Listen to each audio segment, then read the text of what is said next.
My name is Simon Davis. I'm the managing director and founder of, or one of the founders of Radius Windshields.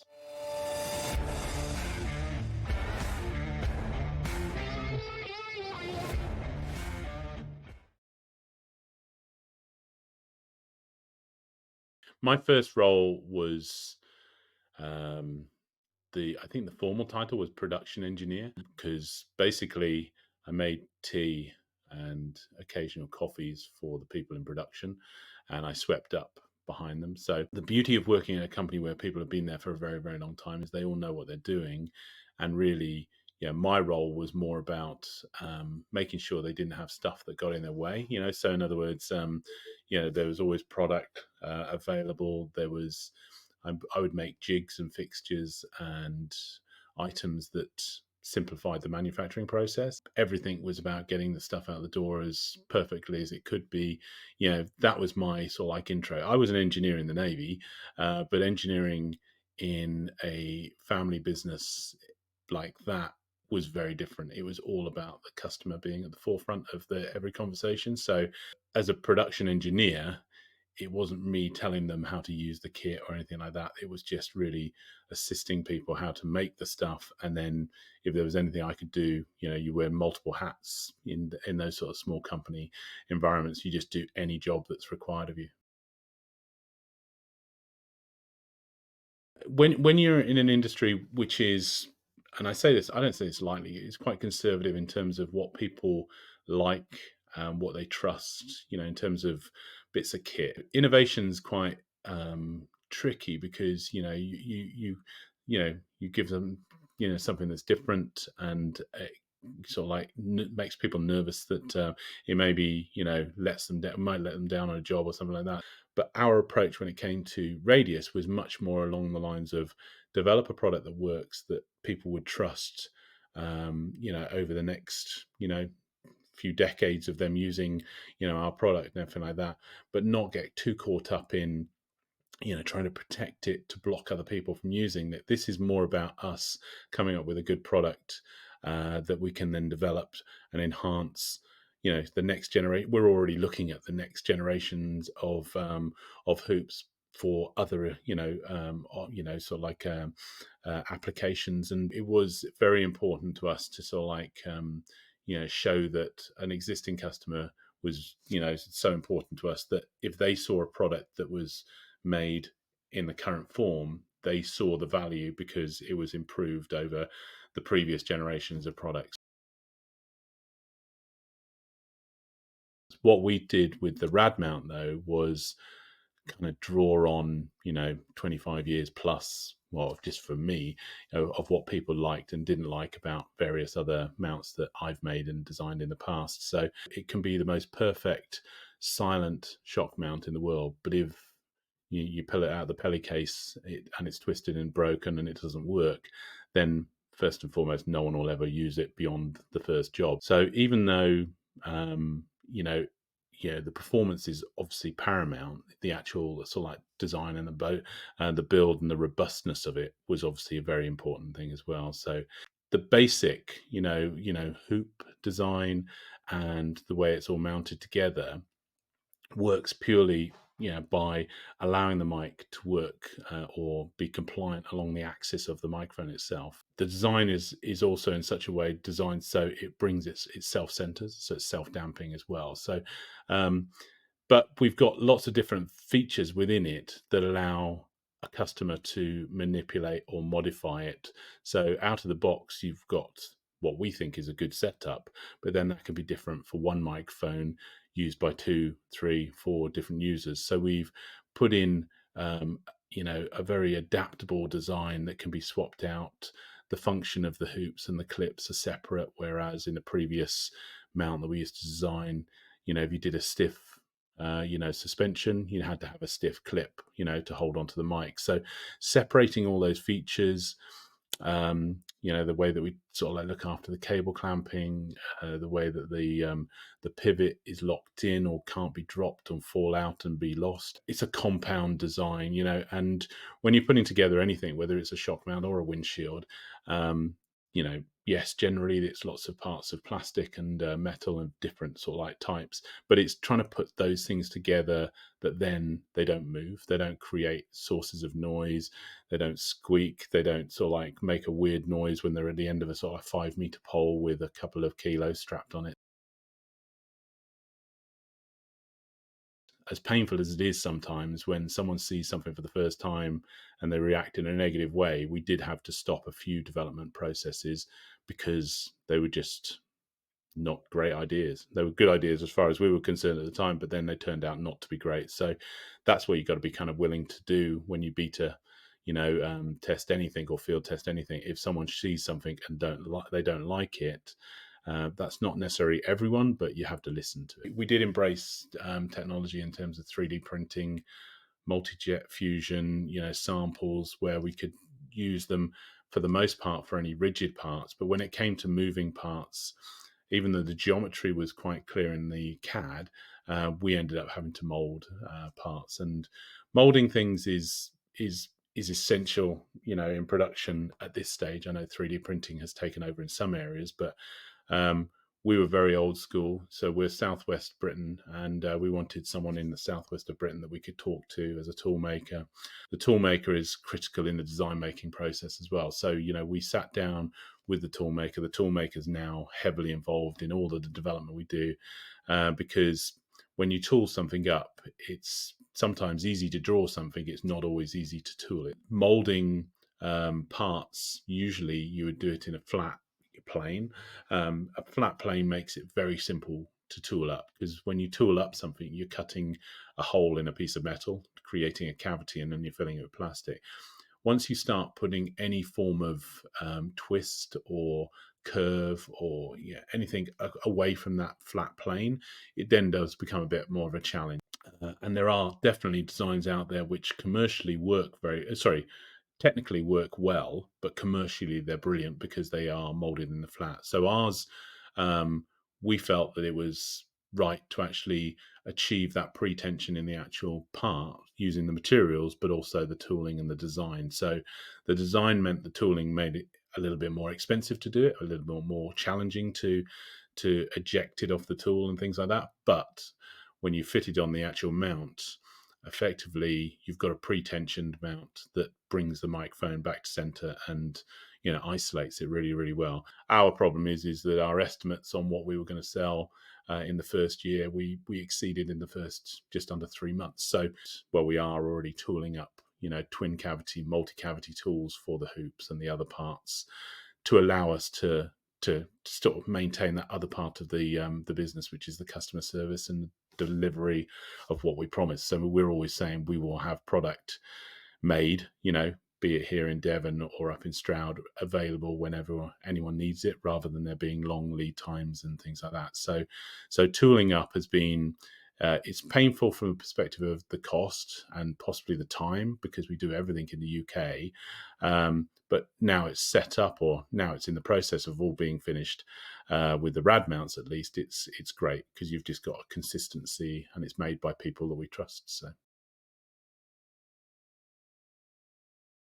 well, it's a two-part basket, and for anyone that owns a RAD mount or is buying a RAD mount in the future, it can be retrofittable to existing RAD mounts, or in the future we'll sell the RAD mounts on their own, or we'll sell them as kits with the mini altos fitted. The two parts attached to an attachment on the RAD mount around the top of it, so you can have a very soft suspension still. So you can have a RAD 1 suspension with, say, like an MKH50, and then you can completely enclose it, and then you don't have to put foam on the actual microphone itself. So you can have a very soft microphone mount, because the mic can remain naked, but you can then have protection against the swooshes of a fast boom swing, for your sort of shorter microphones.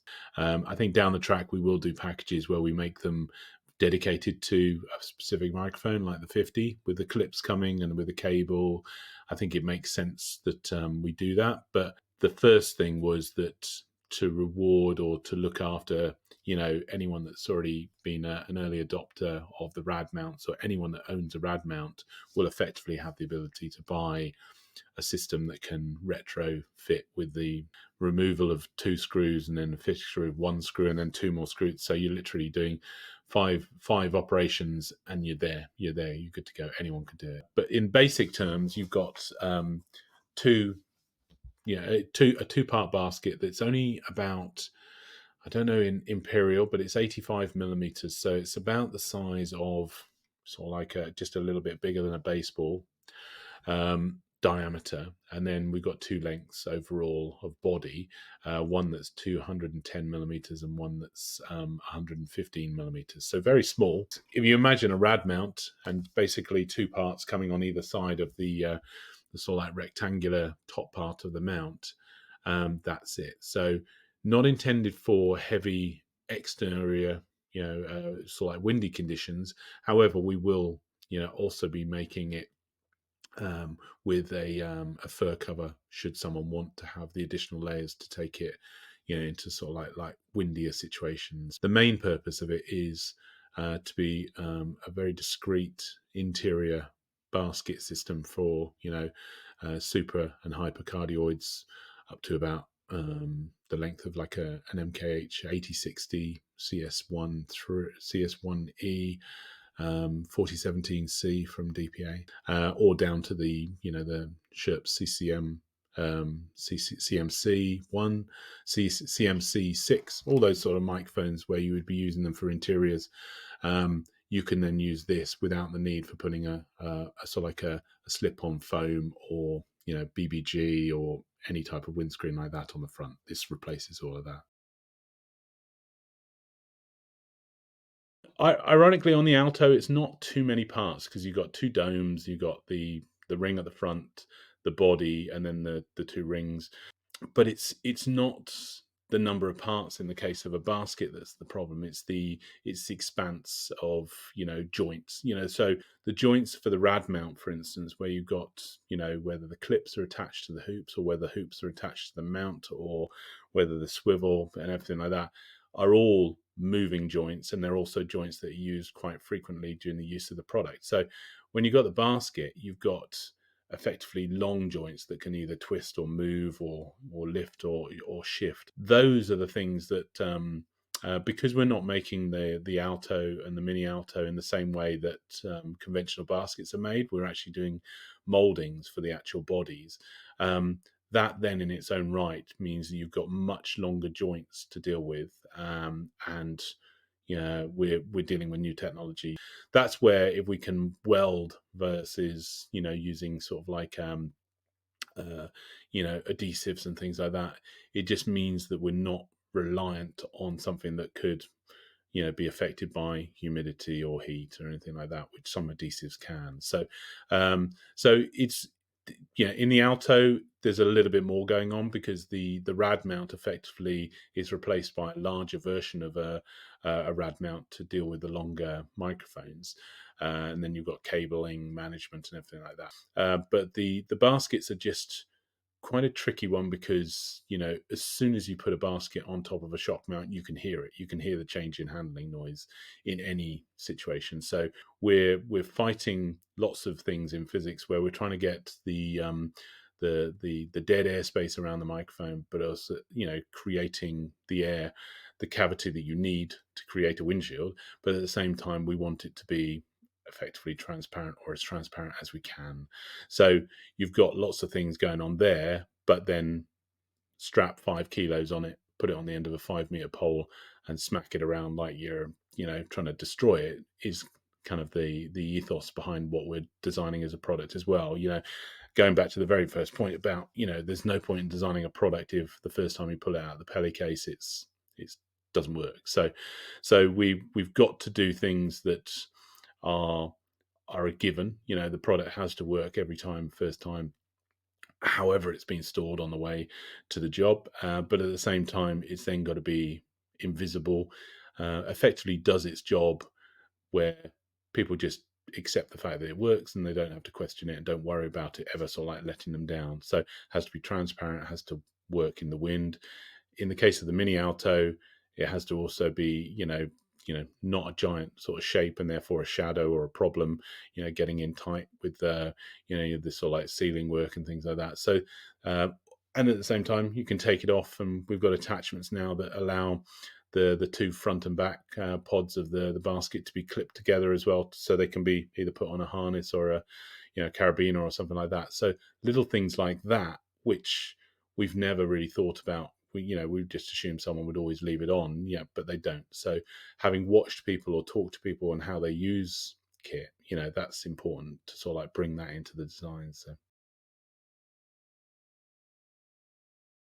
I mean, there's some really good quick releases on the market, and what we were really trying to achieve is that you want something that is quick, ultimately works, but is robust and silent when it's all fixed up together. And where we've looked at how we could do it, we're only using machined parts, so it's all metal all the way through. We know the failings of certain products in terms of loosening up over time, but also the leverage that people are using them in a different way at the moment now with body packs at the top of poles and things like that. So it was really to sort of like come at it from a view that we would want a product that could be field serviceable. We would want a product that couldn't fail even if you poured dust and sand and stuff like that down the inside of it. We also wanted something that didn't damage the tip of a pole when you fit it on there. So that's why it's one of the only products that we're looking at the moment where we're not looking at moldings. We considered it because the moldings give you a bit of flexibility to sort of like make the product the same. A lot of plastic parts replace metal in the motor trade and everything like that these days, and I think there are things down the track that we could look at, but initially what we thought we'd do is really focus on the fit for purpose. It looks like it's fallen off the back of a tank. It's like it's light, but at the same time it's machined aircraft alley, anodized in such a way that it won't wear. And I think down the track we will do things that would allow people to use it for shark fins and light fixtures or whatever around the cart. But this to start with is an out and out pole quick release for people using it with either mounts or basket systems. So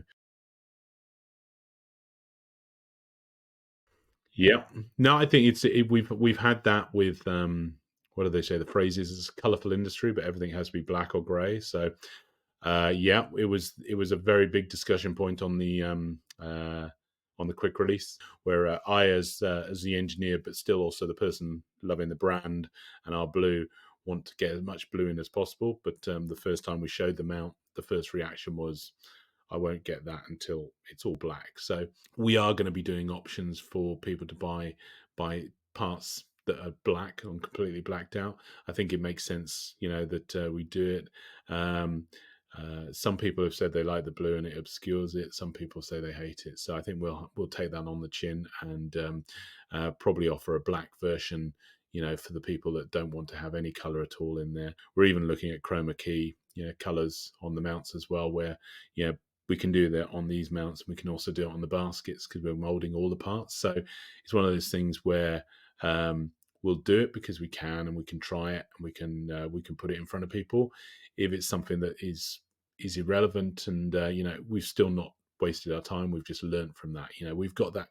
That's the whole point about the design process and the design of what we've designed so far, is that we've got complete flexibility, even if we then choose not to do that down the track. So we've got the choice.